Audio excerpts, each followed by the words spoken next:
गांव के किनारे पर एक पुराना हवेली खड़ा था, जिसका इतिहास गांव वालों के लिए रहस्य बना हुआ था। हवेली के बारे में कहा जाता था कि वहां रात के समय अजीब अजीब आवाजें आती थीं।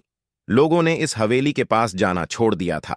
एक दिन गांव के युवा और साहसी लड़के अजय ने ठान लिया कि वह इस रहस्य को उजागर करेगा। रात का समय आया।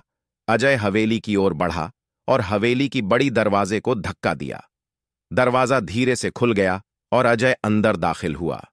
हवेली के अंदर अंधेरा और सन्नाटा छाया हुआ था। अजय ने अपनी टॉर्च की रोशनी में चारों ओर देखा। एक पुरानी सीढ़ी नजर आई जो ऊपर की ओर जाती थी। क्या यह सीढ़ी मुझे कुछ खास दिखाएगी? अजय ने सोचा और सीढ़ी पर चढ़ने लगा। हर कदम के साथ हवेली के अंधेरे में अजीब सी ठंडी हवा महसूस होने लगी।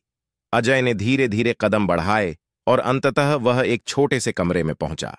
कमरे के अंदर एक पुराना संदूक पड़ा था।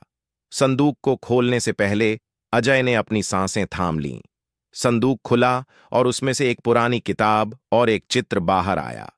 चित्र में हवेली का एक दृश्य था जिसमें एक रहस्यमय शख्स खड़ा था।